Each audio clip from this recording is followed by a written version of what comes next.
time to go racing again in Formula One. Welcome to our second sprint race of the season. This is the Miami International Autodrome, our venue for the fourth Formula One World Championship round in 2026. Your wait is over. The formation lap a few moments away. This will be a flat-out contest from lights to flag.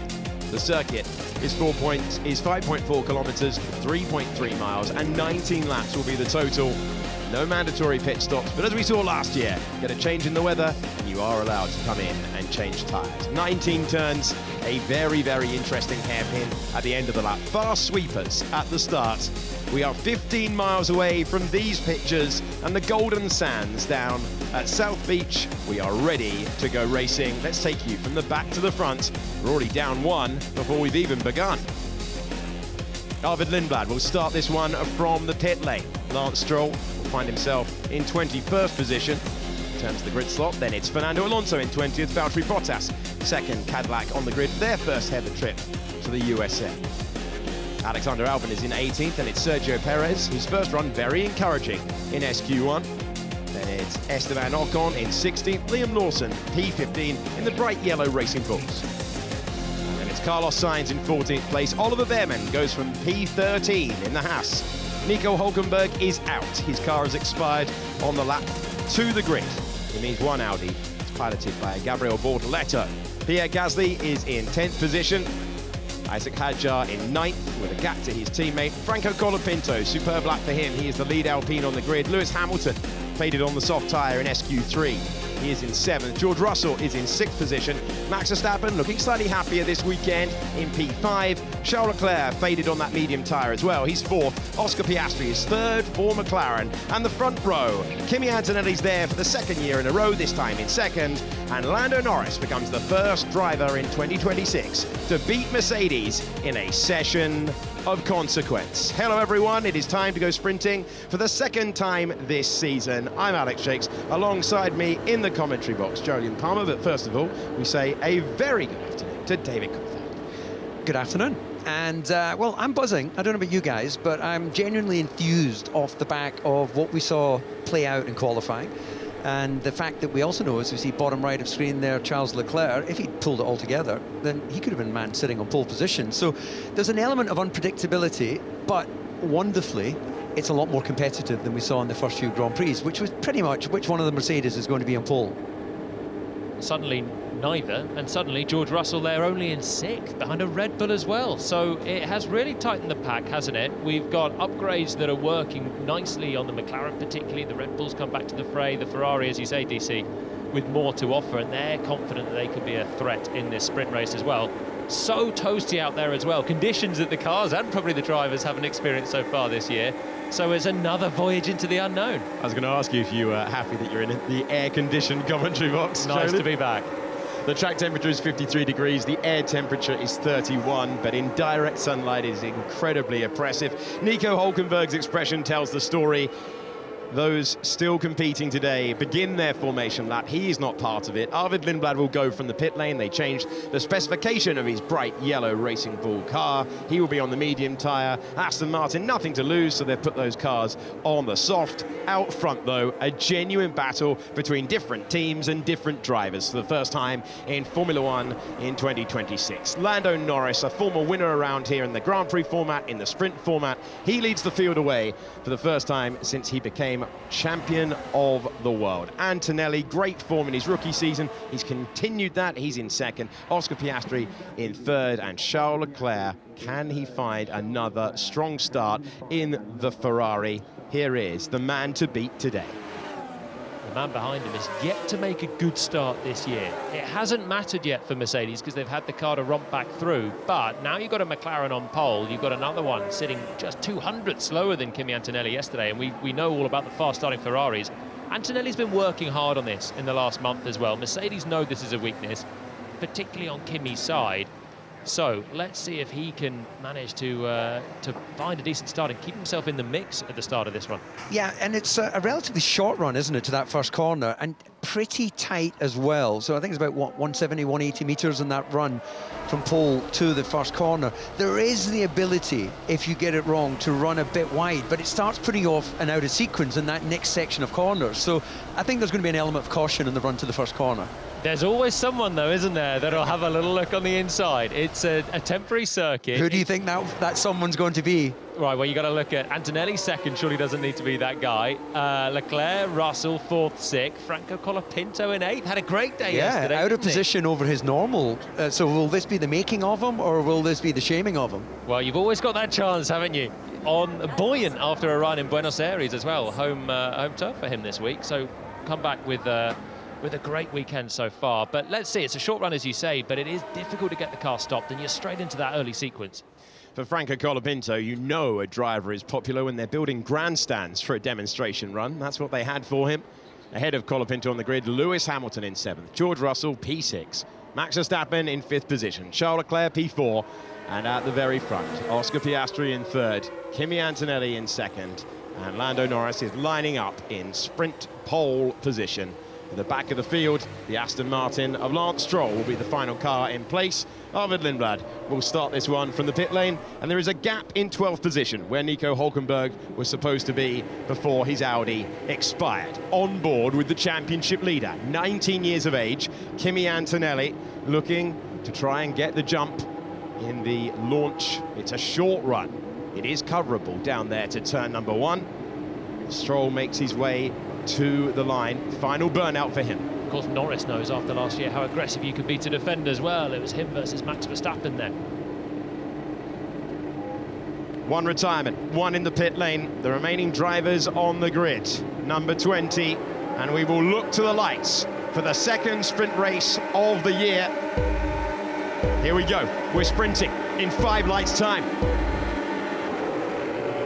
The Miami sprint is underway. Lando Norris gets a good launch. Kimi Antonelli gets a bad one. He's been swallowed once again. It is Lando Norris, Oscar Piastri, and Charles Leclerc, the top 3. The top two contenders in the World Championship side by side. Russell very close. Oh, and they're banging wheels. Lewis Hamilton and Max Verstappen make their way through. They're all still pointing in the right direction.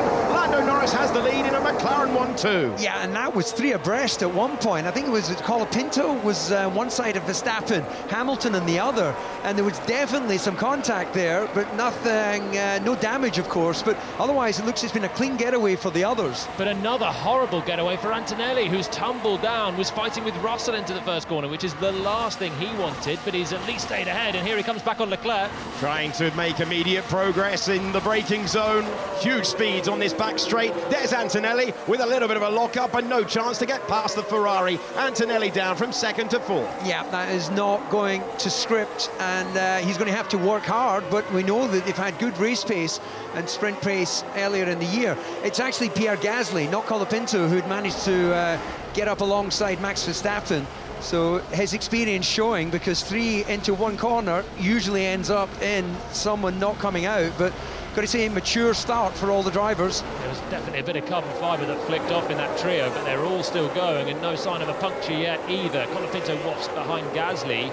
Antonelli's got to be careful throwing everything at Leclerc, because Russell behind is going to do everything to try and close down the championship leading teammate he's got. Nice move there coming out of the corner for the Cadillac of Sergio Perez, who's able to get past Carlos Sainz. Pass and repass further back.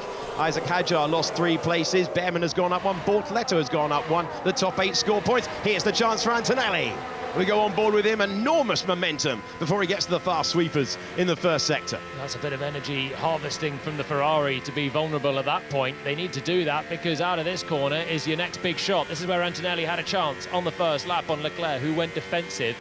Behind, Hamilton's cleared Verstappen after that early skirmish as well, so he's up into 6th. And the Red Bulls shuffle down to what should be a normal pecking order for them. Is there an opportunity for the championship leader? Wafts one to the inside. Half-committed move, deep. Does that give it a chance for George Russell? Goes deep into turn 11. Now it's very, very slow single file stuff through 12 and 13. But Leclerc stays ahead. He is so bad on Tottenham. He moves at the braking. It's unbelievable. We're going to crash. Well, that's more about Charles laying it down for the school teacher, isn't it? That's a message to the stewards, really, to keep an eye on him. But actually, just that battle that's going on between Kimi and George, it feels to me that George has to try and get his fingerprint on this. So this is so much more than the overall points available in the race. It's about where you are within the team. Yeah, he's been 4 tenths away through the weekend. He's really struggled for pace, but now he's got an opportunity to actually turn the tables and get back ahead and take that bit of momentum. Talking of momentum, it's another overtake for Sergio Perez at the hairpin, this time getting past Liam Lawson, and they were passed by Carlos Sainz, who is in P14. Sainz hangs on to it for the moment, but this is the first time we've really seen a Cadillac race in Formula One. Perez has been on the front foot all the way through when we've seen him behind the wheel this weekend, and they're actually contending, not for points, but in the middle of the pack. Yeah, well done, Cadillac, straight away. First big raft of upgrades, and they're now able to fight as a proper Formula One team, not just turn up and gather data. So Perez doing another good job. Here we go with Hamilton looking at those 2 Mercedes ahead. He's going to be too far back on this run to 11. Antonelli's too far back on Leclerc as well. The gap's just spreading, but Russell looking menacing. You can just tell, can't you, when a driver's in a good place. I spoke to Checo Perez on the grid before coming up to the comm box, and he almost looked like he wanted to chat. And as you'll know, Jolene, when drivers are having a difficult weekend, you're looking at the ground. You don't want to engage with anyone, but he's kind of springing his step. Looking for media. Looking for media, and say how good this is. Yeah. But you were always good, so you know. Yeah, exactly. Oh, that's why I was a media's favourite, I think, DC. Lindblad did not take the start of this one. He is out along with Hulkenberg. 20 still running. At the front, Lando Norris has an advantage of 1.4 seconds over his teammate Oscar Piastri. Piastri got that down around the 1 second margin. Couldn't get underneath it, though. Doesn't have access to overtake mode that is enabled. That's more energy for deployment and a slightly better recharge. If you get access to that overtake mode, you must be within 1 second at the detection point, single detection point around this circuit.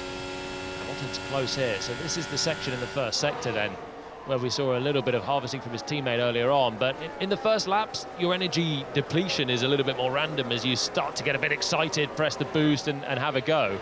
Now it settles down more into the rhythm, and it's a bit more old school in nature, really. Everyone starts to get more in sync as Hamilton flips the Macarena wing and gets a nice bit of a speed boost. Yeah, that's definitely working for them. Red Bull have adopted that system, and it'll be interesting to see whether that enables Verstappen to make his way forward, having dropped some places at the start. But I think what is quite interesting visually at the start of the sprint race, they've got on with it, haven't they? There's been less of what we've seen in some of the previous races where, you know, as you say, they're kind of settling, getting a feel for where they can harvest, where they can deploy. There's a real sense of urgency in this 19-lap sprint. There's fundamentally less harvest time needed. They can do a lot more on the brakes. The cars look like they're working generally, these 2026 cars, so much better around this circuit. The drivers are all happy and able to race each other pretty hard at the moment. Leclerc just 1.6 seconds back. The other thing that we've got with the drivers happier is Hadjar has a little look to the outside of Bortoleto. Yeah, I think he'll make that one work up to 10th position. Bortoleto can't come back, and Hadjar will try and clear the Alpines and get back in the points. Top 8 score in this one. So the other thing, with the drivers being happier, they're able to lean on the cars more. They're working the tyres harder. And even in a sprint race, the heat here in Miami could mean that that's going to be an issue. Kimi there bogging down initially. You saw he looked immediately to his mirrors. He knew as he dropped the clutch he had not got the launch that he needed, and once you bog down, it's incredibly difficult then, of course, to pick up the RPM. Antonelli in second place, not getting the launch off the line. Watch Russell ahead under the braking zone. So Russell's actually come cleanly past him. Antonelli then brakes later and comes back through. There's your trio behind Verstappen and Hamilton. It must have been one of them that had a little bit of carbon fibre come off, but it doesn't seem to affect either.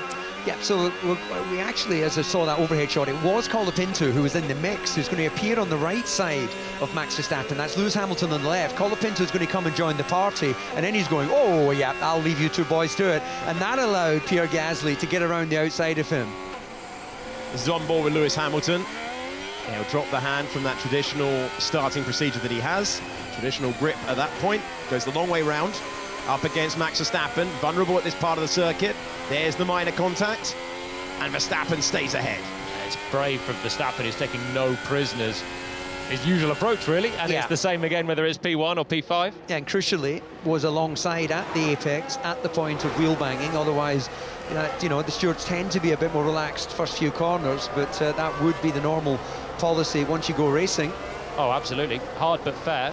And Colapinto as well. I'm amazed that they could tussle it through 2 corners there and all stay in the top positions with no one breaking the car in half.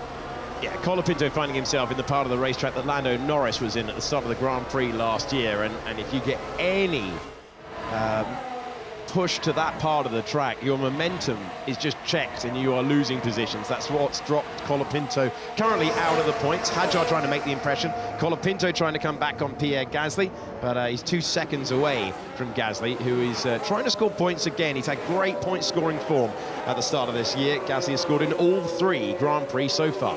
So I don't know if Verstappen had an anti-stall on his start as well. It sounded like he went for the clutch again as he tried to get away. So maybe not an anti-stall, but a complete bog down. And he's thought, I need to put some revs into this and go again. Yeah, I can't really take the axle is jumping up and down. Thank you. So that information would tell his engineer that he just doesn't have the confidence to really run the brakes hard and deep into the apex of the corner. If you have the jumping, it'll be feeling like the handbrake is being pulled on. So you can see he's just struggling to stay on the back of that slipstream with Lewis Hamilton. But the lap previous, it was encouraging to see the spread of lap times from Norris leading to Verstappen. They were separated by 1/10 of a second. So this group of McLaren, Ferrari, Mercedes and the Red Bull of Max Verstappen at this stage of the sprint are all basically doing the same lap time.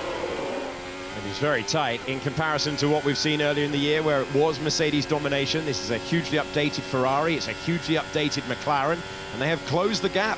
So McLaren 1-2 at the moment. Piastri does not have, on the evidence so far, a chance to get that gap down. Norris with the fastest lap that we've recorded so far in this second sprint of the season, and a 2-second lead out front. Antonelli's dropped slightly back from Charles Leclerc. He was all over the back of him for the opening couple of laps. Now we have Hamilton trying to make the impression on Russell, who is the driver at the moment that Lewis Hamilton is looking at, putting pressure on his nearest rival for the championship. If it stays like this, 10-point advantage for Kimi Antonelli heading into the 4th Grand Prix of the year.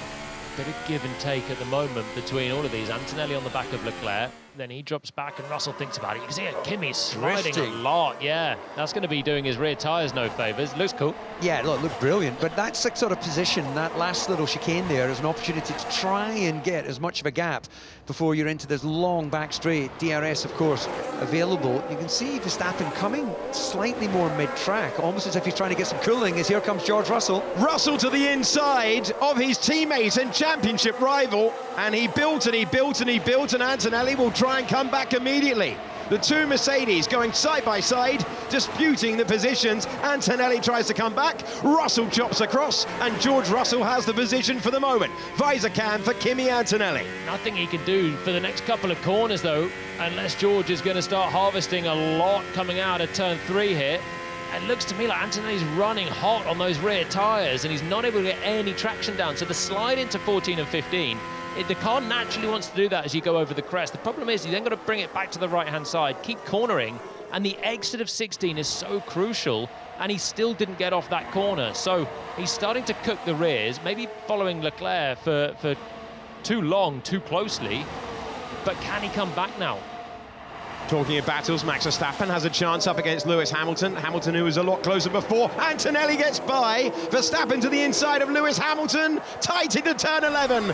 Both off the road as they rejoin. Yeah, he'll probably need to give that back, having gone wide, gone beyond the white line with all 4 wheels and tyres. So Hamilton, will he even bother going on the radio? Antonelli gets past Russell. Verstappen gets past Hamilton, but they'll have a look at that battle for 6th. So can Russell get back towards Antonelli? Verstappen will certainly have to give that back. Max overtook me going off track. It's 2026, but Hamilton-Verstappen is still a fight to watch, isn't it? Yeah, well, Max didn't give it up there. He is now. They're waiting, they're waiting. Give the place back is the instruction. Right, there's the detection point. We go again. Okay, so Max trying to put Lewis out of momentum to then be able to get the advantage again. Look at the gap that they lost to the Mercedes playing those games about giving the position back. First of all, Antonelli got past Russell.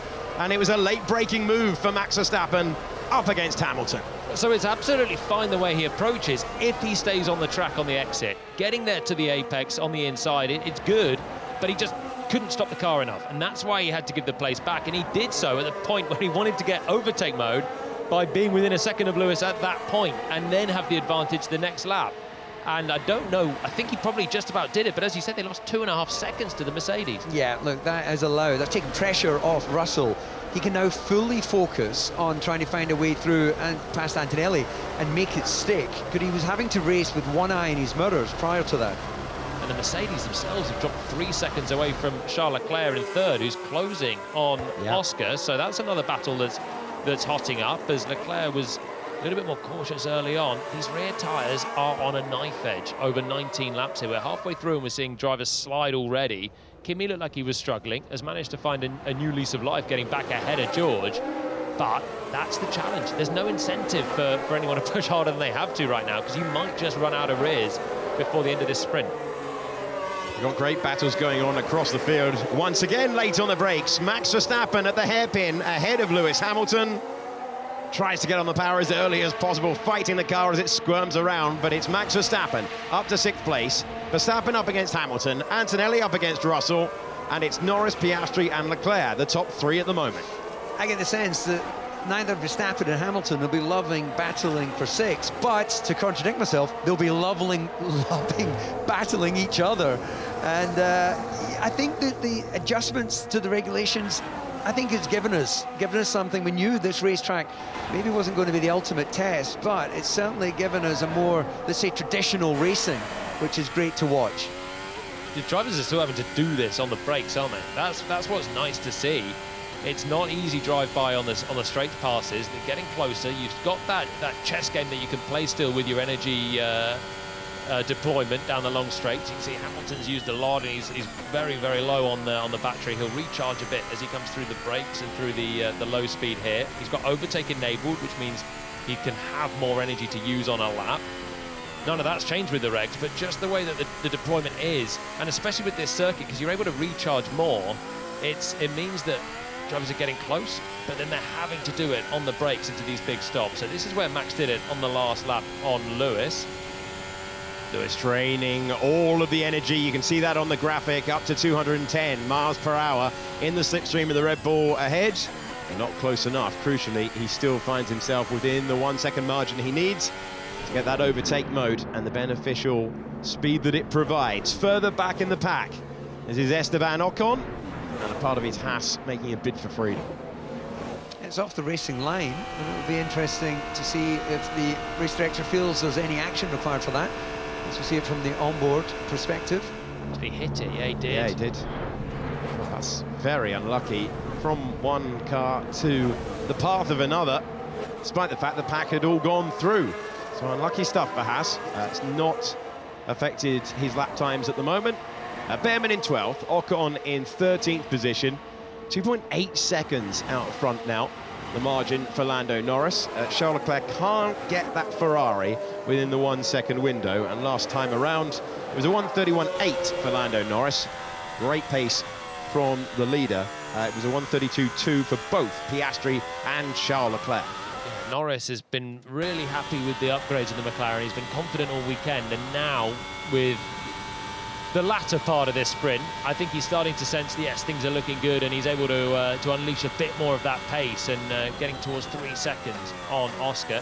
We get Haas v Haas. Ocon having a little look on Behrman. Yeah, that's an interesting inter-team battle, isn't it? Because Behrman has certainly had a brilliant start to the season, slightly overshadowing, I would say, Ocon within the team, a former race winner, of course. So as everyone not only focuses on their season, they've got one eye on the future. Williams pair as well, just behind them. So it's definitely progress for Williams after a lousy start to their season. Able to fight with Haas, who are doing well. No upgrades for Haas, plenty for everyone else on the field, apart from Aston Martin and Mercedes. We know are not bringing a lot. Haas versus Haas, Williams versus Williams, not for points but for pride in the inter-team battles between the two. Charles Leclerc did get under 1 second, crucially not at the right part of the racetrack. Charles Leclerc is now 1.2 seconds back in the battle for second. This is Sainz versus Albon. Albon chasing. can't get to the inside still. The Spanish driver stays ahead. Left-hand side of your screen, Lewis Hamilton, now 1.4 seconds behind Max Verstappen in the battle for P6. Interesting, isn't it, that we've got sort of 6 Victor Noah's Ark style battles going on here. The 2 McLarens tail to tail, the 2 Mercedes, 2 Alpines, the Williams that you just mentioned, and then further down, well, the Astons are still running, so progress being made there. Yeah, the Aston Martin team trying to bring the anti-vibration fix that they ran for the first time at the Japanese Grand Prix, racing with both cars. Now, crucial point, there's 1 detection zone for overtake mode around the circuit. It's coming up now. Can Charles Leclerc get there within 1 second of Oscar Piastri ahead? He should do, and I think he was there as he comes through, so that'll give him a little bit more energy to use on this lap coming to now get closer and start to think about a launch for second place. 3 seconds the gap between the 2 McLarens out front, so it's going to need Lando to really fall away in these closing laps for Charles to think about passing both McLarens here. But they said yesterday, the Ferraris, they said our race pace will be better. Leclerc was still buoyant, even though he felt like he'd under-delivered in qualifying. Start was typically decent for him, and now he's got a chance to put pressure on Oscar Piastri. Look, this gives us a little insight to what we're going to see in the Grand Prix tomorrow. They're running, of course, without pit stops on the medium in this 19-lap sprint. But worryingly for Mercedes, at this stage, they're just not matching the lap times of McLaren and Ferrari, dropping back into their own battle. And you know, we didn't have a few weeks of racing, but we certainly had a few weeks of development, and it feels like they've just, well, it's not even a feeling, it's factual that they have slipped back in the development race. I spoke to the guys there on Thursday, and they said we haven't bought anything that you could describe as a package to this race. That's how they described it. A couple of little bits, but we know there's a raft of upgrades on the Ferrari, on the McLaren, on the Red Bull, and plenty of others. They said we've got 3 or 4 tenths in hand. Hopefully that'll be enough here. There's more coming for Montreal, so that's what they're targeting. But as you say, DC, they've fallen behind. I think they'll be astonished at how effective the McLaren and Ferrari upgrades here, because the form team that was cruising really in Japan in the hands of Antonelli out front, they are just actually dropping away from Leclerc, from Piastri and from Norris. And Antonelli, by the way, has got a black and white flag for track limits. Alex Albon was pinged for track limits in qualifying yesterday, so that's in play here.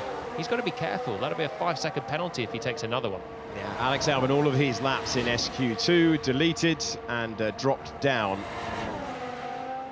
I haven't seen that happen many times. That appeal came in from Racing Bulls and upheld by the stewards. So 1.2 seconds between Leclerc and Piastri in the battle for second place. Carlos Sainz is the driver that we're on board with.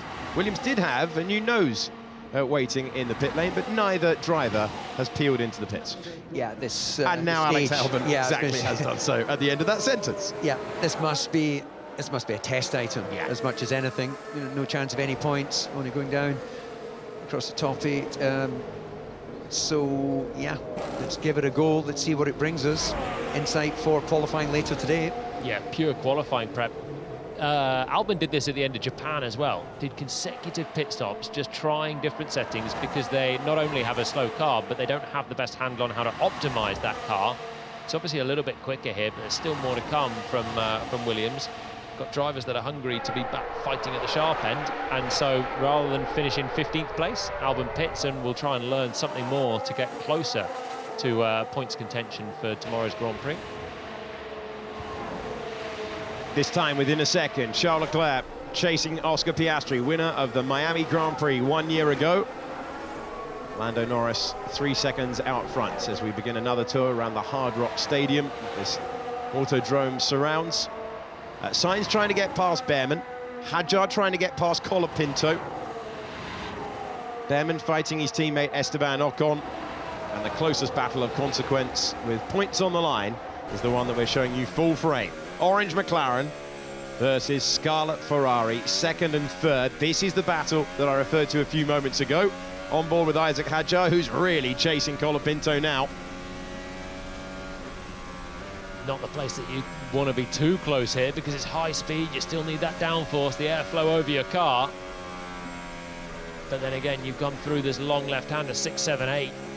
Triple apex, pick up that final one there at turn 8, and now you've got a chance. So let's see if Hadjar back and launch an attack for 9th position on Colapinto.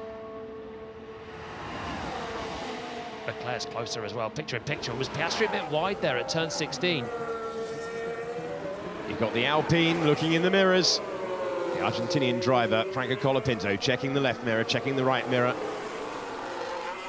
Young French driver originally from Paris, Isaac Hadjar, second season of Formula One, trying to get by. Further forward, big chance now for Charles Leclerc. Piastri struggling, he was wide at 16, Leclerc's closing, Piastri was then wide again at the final turn. That means when we jump on board, the McLaren is pretty close here with 4 laps to go. Leclerc is in position to make a move. It's not going to come here, but then you've got a couple of corners, like I said before, for Hadjar and Colapinto. It's difficult to do much, but if you can stay close through these faster turns, he's going to have a great chance down to 11. Charles Leclerc outscoring both of the drivers ahead of him in the World Championship. Early stages, Ferrari looks hugely improved this weekend, as does the McLaren. He was hanging on to it through the fast stuff. Yeah, that's the problem. You get closer here and you need the airflow over the car. Piastri's struggling. Looks like he's struggling with understeer now, actually. He's just struggling to get that car turned into apex. He's drifting wide in the low speed, struggling to pick up the exit of turn 8 there. But I think with Charles just losing that airflow over his car, just classic dirty air, even in this era of reduced downforce cars, it's still important, and you could just see him fighting the wheel there and not able to make the gains in the crucial part of the circuit. A summary of the race, if you are just switching on late in our second sprint of the season. Antonelli got a poor launch off the line. Further back, Colapinto, Verstappen and Hamilton side by side, allowed Gasly to get through, and he's left his teammate behind. Colapinto's under pressure from Hadjar, and Charles Leclerc has spent many a lap trying to even get a chance for a move. Hasn't had a clear-cut opportunity and is running out of laps in the very forefront of the Drivers' Championship battle. Antonelli's about to go 10 points up on George Russell. He's got a handy advantage going into the latter stages as well. He's kind of outraced George as well here. Russell twice has been ahead of Antonelli, once at the start, once in the middle of the race, and both times Antonelli's been able to come back through. Similar on pace, and the pace will be a little bit of a concern heading into qualifying and the Grand Prix later for Mercedes, but at least if you're Antonelli, you're able to extend that advantage. I guess if you're Russell, you're starting 6th, your teammate's 2nd, you're thinking 1 point today, that's not a disaster either on what's been a tricky weekend. Charles Leclerc with that distinctive rotating rear wing element, trialled by Ferrari in pre-season testing, raced in this specification. Whoa, that's a late move at a really unusual part of the racetrack. Great move, Isaac Hadjar. Up to 9th, we caught it late, and he makes the move early in the lap. Well, that's not the conventional place to overtake. That is a great move from Hadjar, turn 4. But can Colapinto come back? Has he burnt through too much energy on that straight, and now he's in trouble? Did Hadjar feel the need to deploy more energy at this stage? Colapinto trying to come back to the inside. Doesn't have the momentum, but if Hadjar's used too much, he will be vulnerable. Carried a lot of speed into 11 as well to deter Colapinto from throwing a nose in through this next slow speed chicane, and then you've got the run up towards turn 17. The Alpine has decent straight line speed as well. This is a battle for pride between 2 young drivers in the early stages of their Formula One careers. It's a battle for points further ahead, separated by 0.7 of a second, the Ferrari and the McLaren. And it doesn't look like Colapinto's got anything to fight back with. No, he was on boost, so he's got maximum deployment going on at the push of a fingertip, but then he ran out of juice. So that was it for Colapinto, and Hadjar finally takes the place. 2 laps to go. Can Leclerc put some pressure on Piastri? Piastri responded a couple of laps ago with his best lap of the sprint. Getting carried away. Well, there's been lots of action out on track. Miami circuit that really came into its own last year with pass and repass between the McLarens and the Red Bull of Max Verstappen. Charles Leclerc off in the background, and that cools off the fight. He was wide earlier on in the S's, and you showed how much risk he was taking, but Charles Leclerc's effort to get up to 2nd comes undone on the penultimate lap, and Oscar Piastri has stood tall and will surely claim a McLaren 1-2. He can keep it clean on the 19th and final lap, only 1 car ahead of him, and it's Lando Norris about to go past our commentary box on the last tour. There he is at the hairpin, and Piastri, crucially, with a little bit of breathing room. Well, oh, Leclerc's struggling again. I wonder if he's got a brake issue here. He actually didn't lose nearly as much as I thought he was going to do at 11, but now he really has lost it down towards 17. And I wonder if he has just overheated those brakes and he can't stop the car efficiently into these big stops. So now Piastri has the reprieve, and that should be a 1-2 for McLaren. Interestingly, Hamilton's been so subdued, whilst Leclerc's been pushing on, trying to get back to second. We saw Lewis lose out to Max Verstappen, who you can see trying to chase the Mercedes. So again, great improvement for Max and Red Bull. But Lewis has dropped to 6.5 seconds back and seems completely adrift. Remember last year's World Championship, separated by 2 points at the end of an epic season. Well, Antonelli will be told by the Mercedes team, just a little bit of a hurry up towards the end. The Ferrari seems to be struggling.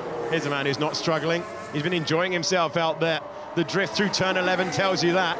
Lando Norris on his way once again to another Miami victory and really lighting it up on the final tour of a venue he adores. He is full of confidence this weekend. He's been throwing it around from the first lap yesterday, and so far looks the man to beat. The champion's coming alive.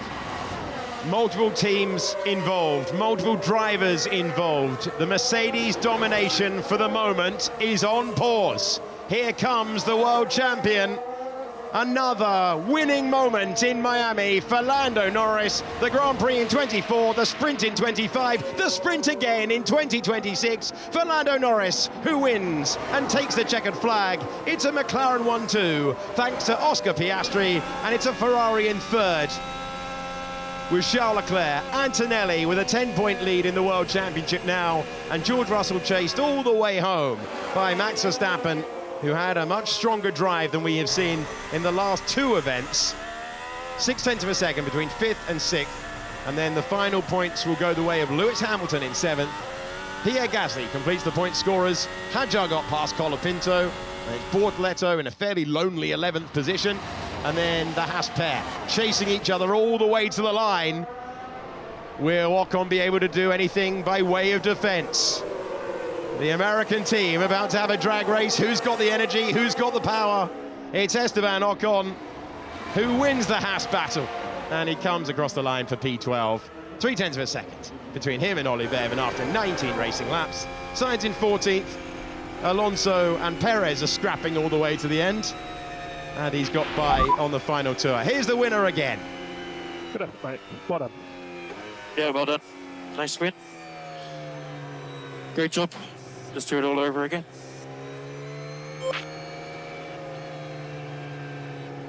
Just to make a point on the order I just read to you, incident involving Kimi Antonelli has been noted for track limits. He was given a final warning. If Antonelli was to be penalised for that, he would lose a position. That's the checkered flag. Nice job, Oscar. It's a strong P2 and McLaren 1-2 as well. We're really happy with that. Good job. Yeah, well done, everybody. Good job. Nice to see the pace was pretty good. Obviously, I'm sure there's a couple of things to work on, but nice to be able to hold off everybody else. So thank you. Let's go again this afternoon. Well, happy days at McLaren, even if the drivers aren't overly effusive with a 1-2 today, but they know that the big points are tomorrow, and the season is long. McLaren seem to be back in the fight. Great result for them. Antonelli, track limits turn 11 on, a couple of laps ago. So that's why that's noted. And if that is not appealed somehow by Mercedes, then that will be a 5-second penalty, which will drop him back behind Russell and behind Verstappen, who was chasing so quickly at the end. Big push. I mean, that could be, if he's going to get a penalty for that, that will be dozy to say the least from Kimi. And we talked about the margin in the championship last year. Lando Norris knows this feeling, and it does appear to be a rewritten script for Formula One in 2026. The opening 3 events, all about the silver arrows. For the world champion team and driver are celebrating for the first time this year. And as Lando Norris said on the radio, the intent immediate to do it again when there's 25 points on offer. He's just added 8 to his tally in the championship. Driver who started this weekend in 5th in the standings. And Verstappen with a hugely revised Red Bull, and one that was way more effective for him. Yeah, even if he was checking it for damage there, he'll have known that must have been the contact with him and Colapinto at the start. But he was quick, wasn't he? Really quick. Best lap at the end for Max as well. So keeping those mediums alive. I do wonder whether Red Bull was scanning the radio, scanning maybe the notice, and told him to push at the very end. Quite possibly. Quite possibly. Could give him another point. Well, you'd hope he'd be pushing anyway, wouldn't you? Yeah. He's only finished half a second behind Russell. It's just the person. Yeah, he was trying to get George Russell, and he might got a bonus point as well if there is a penalty for Kimi Antonelli. Brian Tyler is DJing for the fans down in front of Parc Fermé. And Antonelli is now under investigation for track limits. That is heading in the direction of a 5-second penalty. Yeah, you can't normally argue those at all. We haven't seen it, but he wasn't racing anyone. You can get away with it if you're forced off or if there's something else, but there it looks is. like trouble. There it is, confirmed. It is a 5-second penalty for Kimi Antonelli. The revised order: Lando Norris, Oscar Piastri and Charles Leclerc. Up to 4th goes George Russell. Up to 5th goes Max Verstappen, and Antonelli is dropped down to 6th place. The remaining point scorers Lewis Hamilton and Pierre Gasly. So the late penalty changing things. For the championship leader, that is so sloppy. Under no pressure at the end there. Must have known he was on his last strike. He had a good margin. He had 4 seconds to his teammate. They are points thrown away. And Max Verstappen had an outstanding final sector of the final lap. He gained 2/10 on anyone else's best final sector on the final tour, and he beat Antonelli by 1/10 of a second at the end. Okay, let's hear from our winner now. Welcome to Top the three with TC. interviews. We've just heard from Brian Tyler, the composer of the F1 theme tune. He's just done a world debut of the remix, We Are Dreaming. So, let's ask Charles Leclerc whether you dreamed you could finish 3rd here in this sprint race. It's been I'd say a challenging start to the season, but the upgrades have really worked well, and we saw you pushing hard against Oscar right towards the end of the race there. Yeah, no, the upgrades worked well. I mean, it's thanks to the team that has done a massive work over these 5 weeks of break. But I'm satisfied with that. Unfortunately, I'm not satisfied with P3 though. Obviously, we wish we were a little bit higher, but McLaren brought significant upgrades as well and did a big step forward. So, but we are not too far. So I think for tomorrow, if we put everything together, maybe we can start a bit higher up, and that will make our life a little bit easy. It's the nature of a racing driver, never to be happy, but you got some good points there, and it's my pleasure to give you your award for finishing 3rd in the sprint. Thank you very much. Thank you. Enjoy that. If you can just stay with us just over there, and I'm going to bring in Oscar. So Oscar, we had the opportunity to speak just ahead of the race, and you were pretty positive with the way qualifying had went. These upgrades have been working, and you had your eye very much on moving forward. So satisfied with the 7 points for 2nd? Yes, I think mostly it was, yeah, obviously a little bit defined to try and stay with Lando, but no, overall it was a good day, or good morning, obviously. So, yeah, we'll try and see what we can do for qualifying. I think everyone else will learn a lot, but so will we. So hopefully we can maintain that through the rest of the weekend. Okay, well, here is your award for 2nd in the sprint. Congratulations. If you also would wait with Charles. And ladies and gentlemen, the winner of the sprint, on a track that has been very kind to you in the past, Lando Norris. Congratulations. Put us in the cockpit. 19 hot laps, but you had it under control right from the very start. Yes. No, it was a good race. Good race. Nice to be back on the top step, even if it's a sprint. But a good day for us. You know, a massive job to the team in bringing the upgrades. I know it feels like everyone's saying the same thing, but you know, ours have really helped this weekend. So happy to get it done for the team. But it's hot. It was hot out there. It was sweaty. I was still pushing. You know, I was trying to find that balance of pushing, but also being quite relaxed and not making mistakes. So good start to the weekend, but now we have to do it all over again. Well, you do indeed. You've got to qualify this evening. How much of what you've just learnt there, good 8 points on the board with the sprint win, where is your mind? You're always moving forward. So are you looking at making many adjustments for the car going into main qualifying later?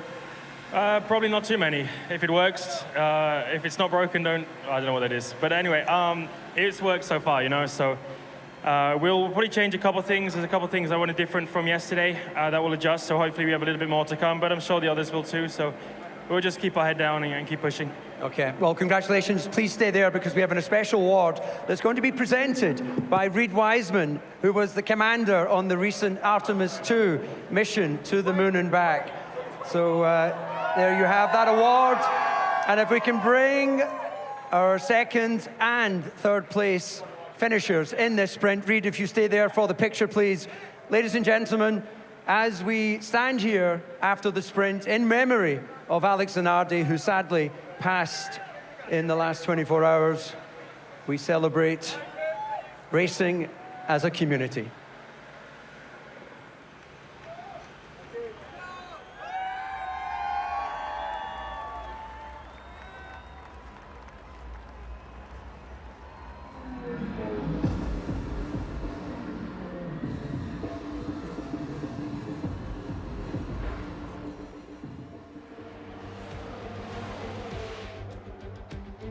This is the moment that Lando Norris claimed another sprint victory in Miami and acknowledges a very supportive crowd. How McLaren adore this place. The sprint winner last year, the sprint winner this year, and all of the top three immediately thinking about how they can improve to replicate it in the Grand Prix on Sunday.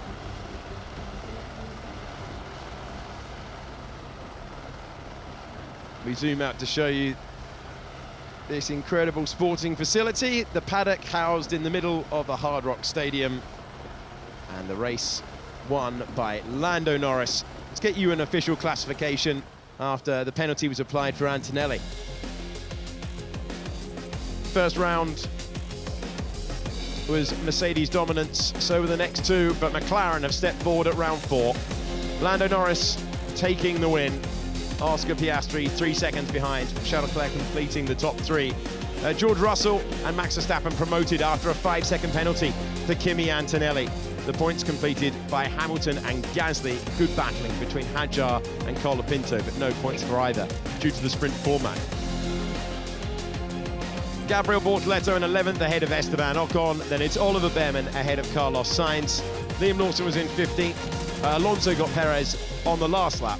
And then it's Stroll, Albon and Bottas. The 2 retirements did not manage to turn a lap. Nico Hülkenberg breaking down, and we did not see the rookie Arvid Lindberg competing in the session. Well, my thanks to David Coulthard, my thanks to Jolyon Palmer, and we'll be back later on for Grand Prix qualifying. But in the second sprint race that we've had in 2026, it was victory for Lando Norris. Goodbye for now.